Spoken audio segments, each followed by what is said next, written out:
All right, so I read 80 books in 2023. I think I might have forgot some, but whatever. This is what I remember. And I've seen a bunch of other people do the videos where they rate them all in order, all 80 books. Do it as fast as possible. Going off of this black and white sheet here that I printed off. So I might not remember everything, and if I don't remember, I'm just going to keep going. So the absolute worst book is A Grand Slam, Jay Puchner. It's supposed to be this like sleazy baseball book, but it was really just bland and boring and not funny, and I don't know. I haven't even got to the review yet. I've been trying to record it. So yeah, worst book.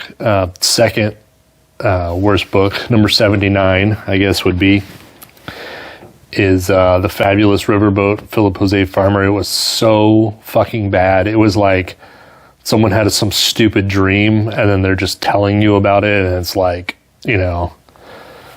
And then Mark Twain is hanging out with, President Lincoln, and we're on this boat and there's dragons. It's just so ridiculous. I fucking hated it so much that whenever I see Philip Jose Farmer books now, I'm just like, I make like a disgusted face. 78, Nightshade. I tore this apart in my very first YouTube video. Those Skeleton Bikers, Killer Flies, just shit. 80s horror book, pass. What number are we on? 78, 77. Brujo, William Kelling Jr. Brujo was just really, really boring. It was supposed to be like some like Native American type horror, which is one of my favorite 80s horror subgenres, and it just was really like nap time. I'm not going to remember the numbers, so we're just going to keep going, and I'll put the numbers up there. Night of the Toy Dragons, another really boring one. It was supposed to be like a sci-fi horror where where alligators come up out of the sewer, and I'm hoping attack and eat people, but it was just a bunch of scientists talking, and super, super boring. Nothing even happens until like the last 8 pages, and it's just a letdown. Scalpel's Edge, it was, I was hoping, it looked like a 80s erotic thriller type deal. What it was like Murder, She Wrote. It was just really fluffy, Lifetime mystery movie of the week. Blood Offerings, Sin Susi guy. This guy wrote like, what's the Disney Milan? I think he wrote the original book that they made Milan out of. This is a horror book. It's like African folklore type horror, and it was really, the beginning was also just really boring. The reason it beat the other two 80s horror out is it got really gory at the end. The end was just blood splattered. One of the most gore books I've ever read. It just came out of nowhere. So the ending kind of saved it a little. Next one is A Handful of Death, Con Sellers. It's supposed to be like a spy, like a Asian type location, and it was really, really bad. And it was bad because it was just this guy, the spy, was just sitting around like contemplating his life, and it was just like boring, dude. Just kick ass. Like, it was so easy. Through the Reality Warp, this is the sci-fi, first sci-fi on the list. It's just kind of what I thought it was going to be versus what it was. What I thought it was going to be was like this crazy, like, kind of wormhole, travel through worlds craziness, and what it was just a war book. This guy travels through a wormhole and just becomes the leader of an army, and it was just boring. It's just not what I wanted. You know, it kind of had its moments, but for the most part, the best thing about it was the Boris Vallejo cover. Agatha Christie, Halloween Party. I wasn't into it. Agatha Christie seemed really whiny and just kind of like she was just wanted to make a point. like some kind of anti-hippie thing, anti-youth movement. I don't know. And there really wasn't that much about Halloween, which is what I wanted. Tower of Despair, I wanted sword and sorcery. What I got was some sci-fi kind of sword and sorcery, but I mean, the lead character was supposed to be like a Conan type guy, and he just really wasn't. He was just ineffectual and boring. Gordon R. Dixon, Sleepwalker's World, confusing sci-fi. Sci-fi kind of gets on my nuts because they just kind of make up whatever, and they're just like, this crazy stuff happens, and they can just do whatever, and I just don't know. I like the form, and they're just kind of whatever. Assignment to Disaster. I love the Assignment series, Spy series by Edward S. Aarons. I read a bunch of them, and I was like, you know what? I never read the first one. Let's see how it all started, and it was just kind of really bland. I don't know. Fog Hides the Fury, Gothic.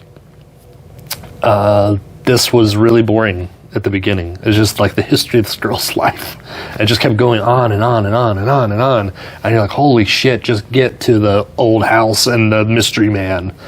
And it just took forever to get there.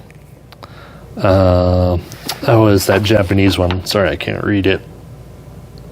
The Inugami Curse. Here we have another case of the ineffectual lead character. Like, he's supposed to be a Sherlock Holmes type dude, and everyone else in the story solves the case. He's just kind of there. I don't know, like, what was the point of him being there? It got a little higher rating because the Japanese setting was cool, and it's actually from Japan. It's written by a Japanese person, so that's cool. Meet Morocco Jones. Oh, shit, what was this one? He was like, I just remember he was like some kind of Superman, and they just keep saying it over and over. He's like a private detective, I think, a private detective novel. I read this one earlier in the year, so it's kind of hard to remember, but I just remember being really underwhelmed. The Bunnies, another spy novel, but really it wasn't a spy. It was just some guy who worked for some rich guy in the U.S., and they found some... I forget what the experiment was. There's some scientist, and the scientist he dies, and I don't know, hides how to make this bomb or whatever the fuck it was. And it was lame. Ian McEwan, The Cement Garden.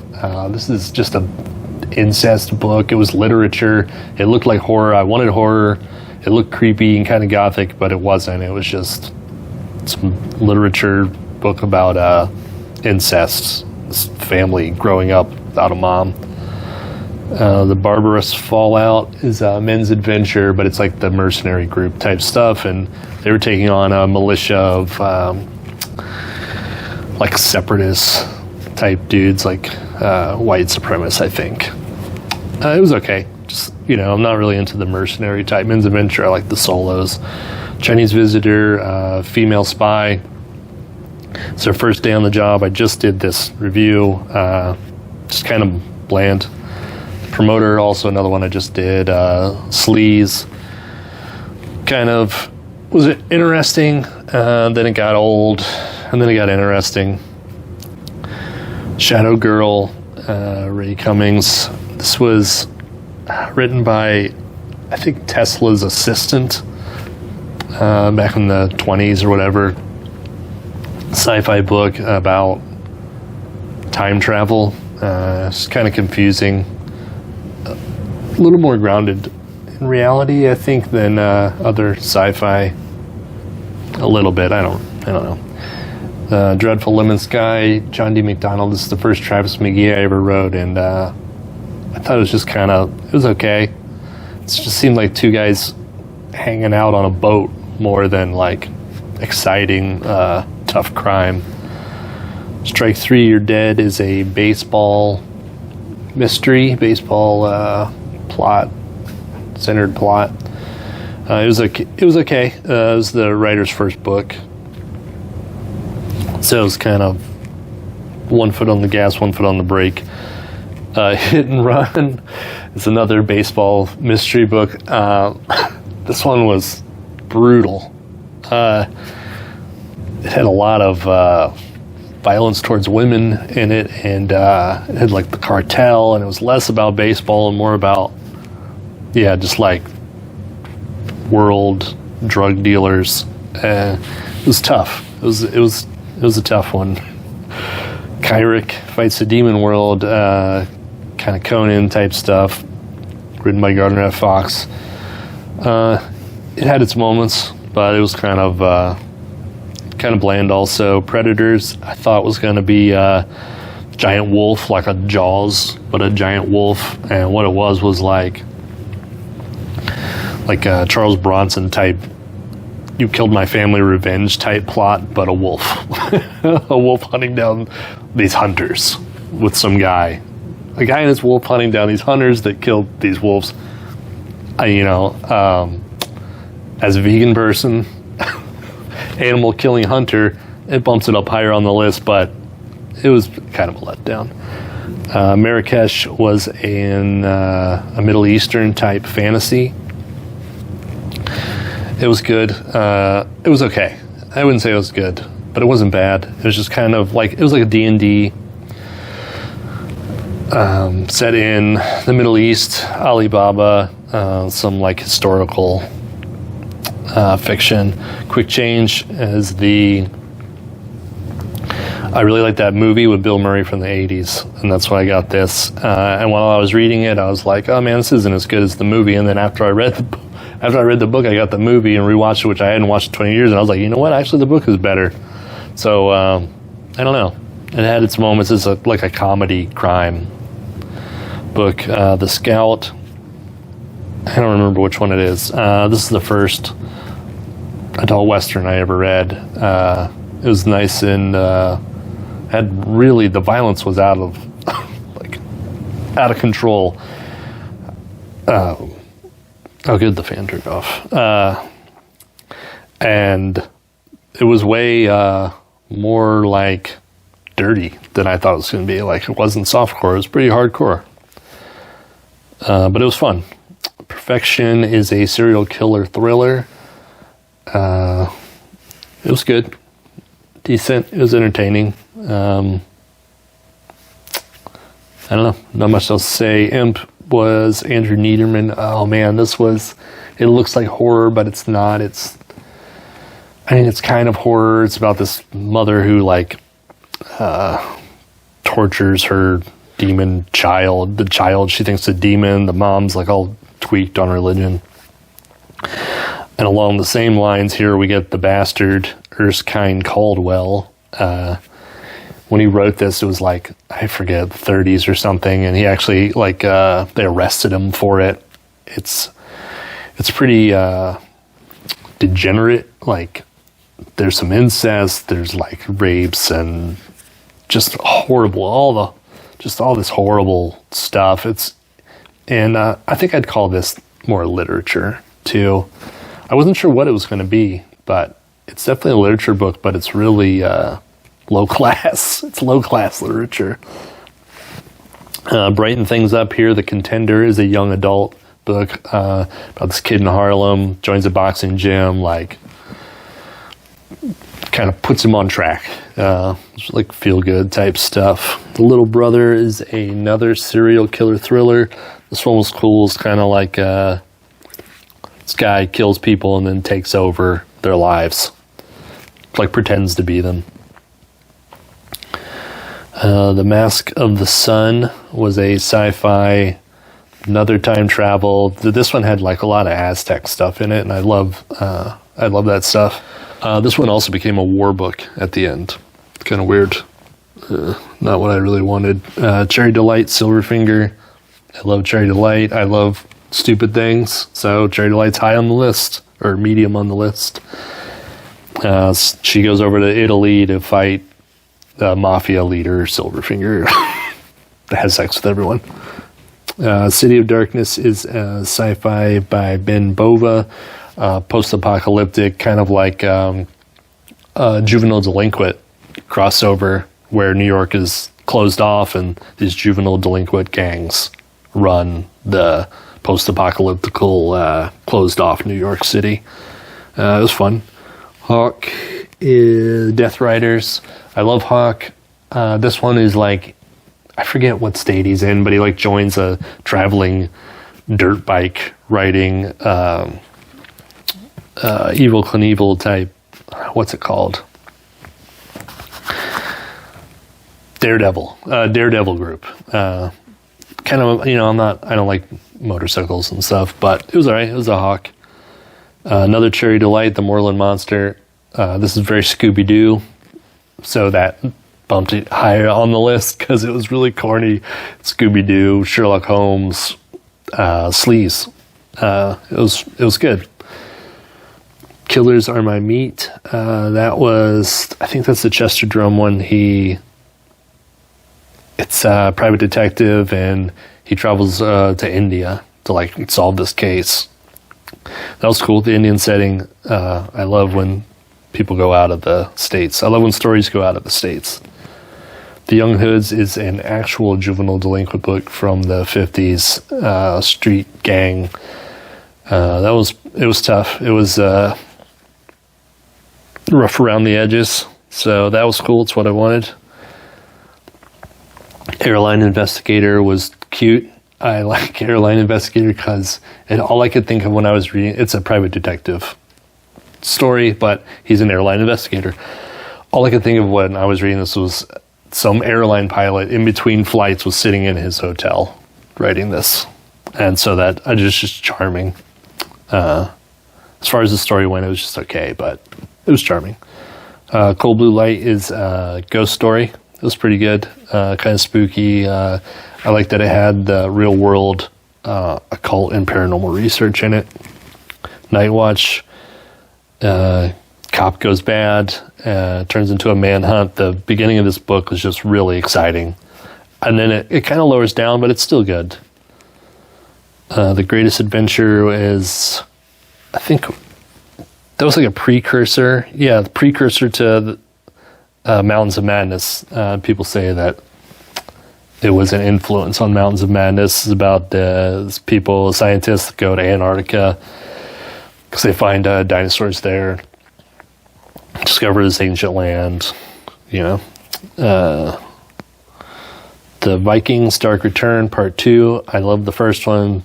2 is good. It wasn't as good as the first one. A lot of they're surviving like in the new world. They're in America, but and they have to get along with the natives.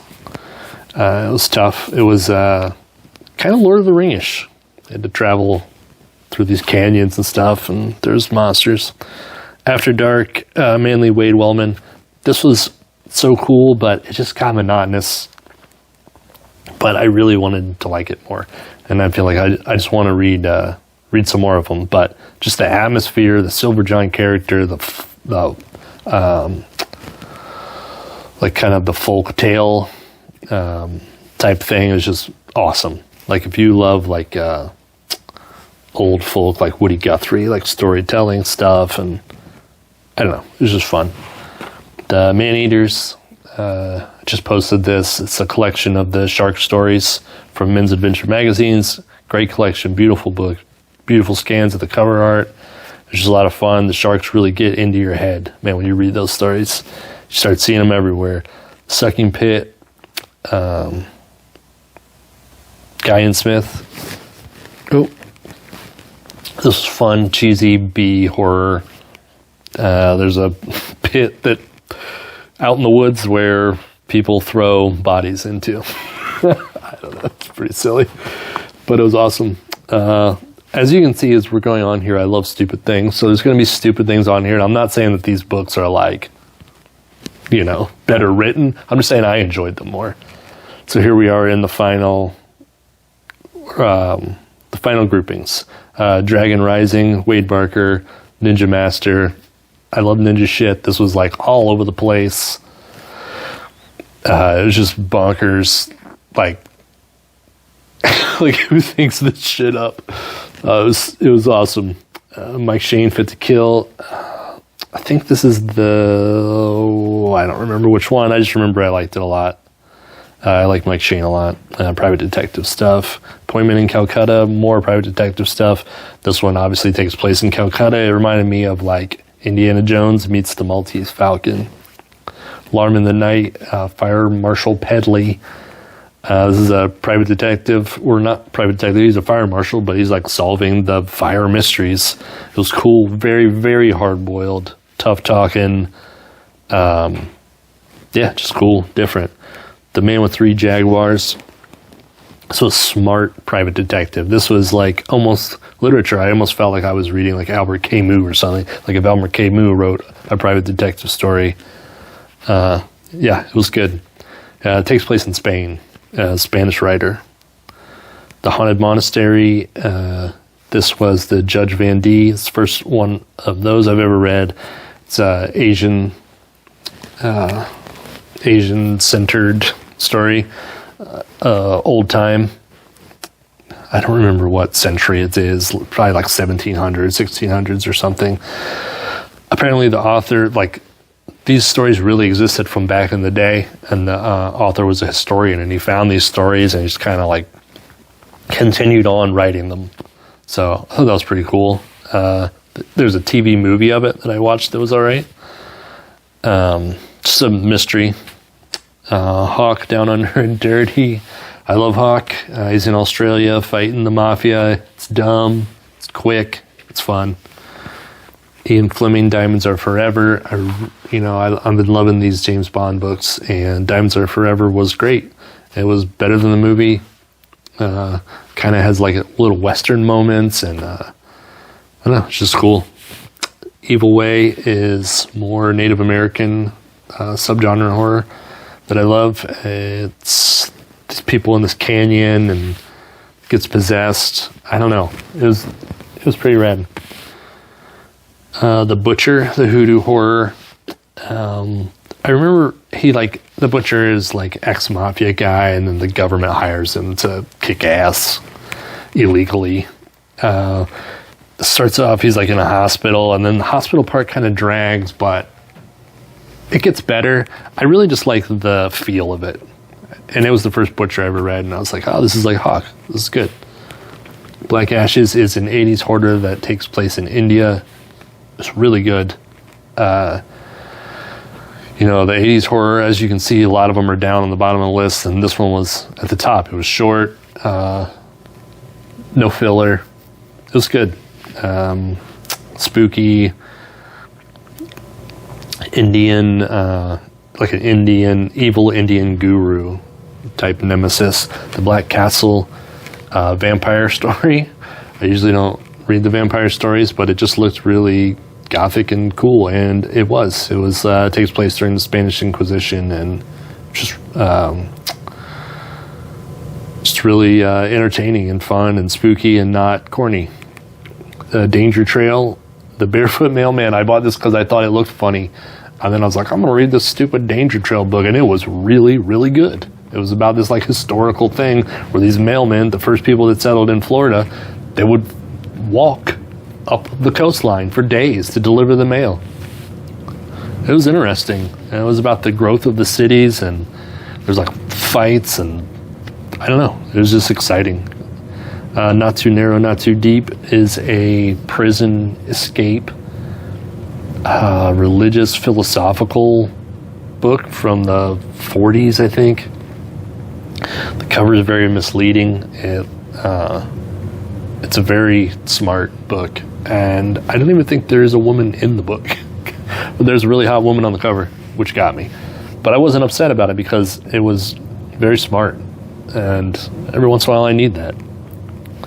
The Opposite, The Acts of Atlantis, was really dumb. It's a spy novel, and it has the lead the spy guy is an Indian dude, and I thought that was cool.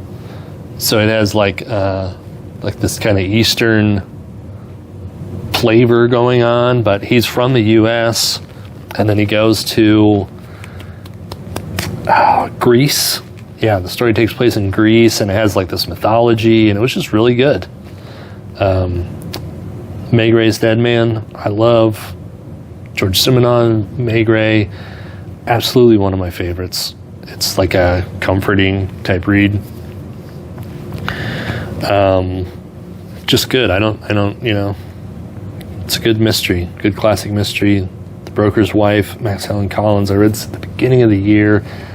All the broker ones, I can't remember the name of the series now, but they're all really good, really gritty, really tough, just good stuff. What's next? It's Loose. That was a horror novel where the evil spirit jumps from body to body and kills people, and they can't stop it, and they don't know how to stop it. It's been done a million times, but it was done really well. They're on an island stuck off of, I don't know, Nantucket Island or something like that during the winter. It's really cool. Quarrel with the Moon, another great 80s horror. Wow, I kind of just discredited myself here. Quarrel with the Moon was an awesome werewolf meets Deliverance book. It was so fun. The werewolf shit was gnarly. The crazy, creepy town people. It was just written really well. You picture it well. Yeah, it was easy. Good fun. Young Man with the Horn is a jazz book about a young white kid who hangs out at like the black clubs and learns to play jazz in the 40s or something, 30s or 40s. And it was written by a woman who really liked jazz, who like everything on the internet says she was like a lesbian, but she was like married to a dude. But back then you couldn't do what you should be able to do. So it's just the whole thing was interesting. The story was really good. Played music for many, many years, so that part of it I really connected with. H.P. Lovecraft, The Mountains of Madness. This is a reread. It should be number 1, but it's a reread, and I can't put it at number 1. But it is up here in the top. Let's see, 2, 4, 6, 8. So that's number 10. So we're at the top 10 here. Number 9, The Haunting of Drum Row, is cool gothic that takes place in Ireland, and it has to do with this ancient cult, and there's like the mystery aspect, the castle, and I was just really intrigued by it. It really just painted a beautiful picture, and I was just there. I don't know, great. The Howling 2, more werewolves. I love werewolves. Never read Howling 1, but the Howling 2 was great. It was kind of a manhunt, howling, brutal werewolf mystery. It was good. Tattooed Man, this is from 1920s. It's a young adult book. I didn't find it to be very kiddish for kids. About this guy who joins this guy, he's like 20 or whatever. He joins a steamboat and looking for his missing brother, and just this awesome ocean adventure. It's just gritty, and there's sharks and boxing matches, and just it was so good. It was so good. I can't believe it was for kids. George Simenon, Meg Ray Nahor case. This one got higher up because I like the setting. He's really good at. He always puts the weather in the story, and it was raining, and Meg Ray's sick, and I don't know, it just had this atmosphere with the mystery, and the mystery was good, and I just loved it. The guy's a master. It's my comfort reads. The Rest Must Die is a post-apocalyptical story. Fossil Gold Medal. It takes place in New York City during the Cold War. The bombs fall in New York, and all these survivors go down to the subway to exist, and they form like this little society, and it's like gritty, just like it makes you look in the mirror and just see like what humanity really is. Yeah. Black Volmia's Vengeance, Robert E. Howard, the master. Robert E. Howard, he's so good. I mean, how could he not be in the top? This is a pirate collection of the pirate stories. Most of them are Black Volmia stories, and then there was one that had like a female pirate. That was really good. And every time I'm reading Robert E. Howard, I just stop and I just look at my wife, and I'm just like, God, this guy is just amazing. Like, he's just so good. Like, I can't put my finger on it. Why is it so good? I don't know. It just is. James Bond, Ian Fleming, Dr. No. This has been my favorite James Bond book that I've read yet. I think I've read 4 of them. And I do like the movie, but man, this was like even better. It was even better, and I love the movie. I love the characters better in this. I love the way they are, their personalities are just exemplified better. They're more interesting. James Bond isn't perfect. And there's just a brutal ending. There's just brutal, almost B-movie type ending too. It was fun. Number 2, The World Grabbers.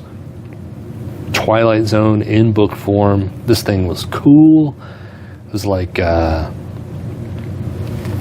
guy, there's like a Swami, and he's like a mystic, and there's this non-believer, and he just kind of goes to this meeting and kind of gets swept up into it. You don't know what is real, and there's all these like covert factions that seem to be working against each other, and like, are people, you know, there's like people walking through walls, and the guy's like, are people really walking through walls? He's like, they got in my head, and like, it was just really good.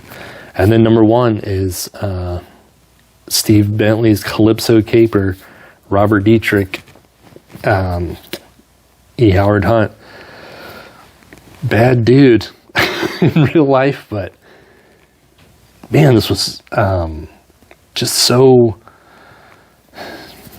what was it? It's like eating popcorn, man. It's just so airy, and just the way the guy writes, you can just picture it so perfectly.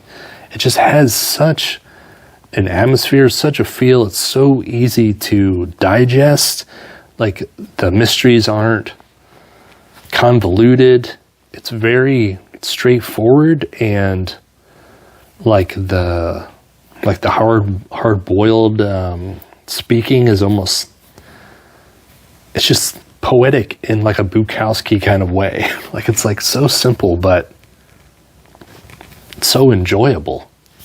And I know that the character mostly takes place in Washington, D.C., but having him in like a, oh God, now I can't remember the country.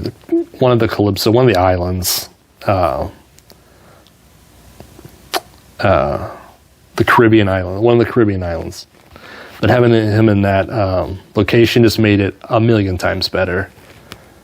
You just really felt like you were there. It almost felt like I was on vacation. So that was all of them. Like I said, you know, I love bad stuff. I'm not saying that Steve Bentley's Calypso Caper is written better than H.P. Lovecraft or Erskine Cardwell, obviously. It's just what I enjoyed the most. So yeah, I did it. 34 minutes, not too bad. And go.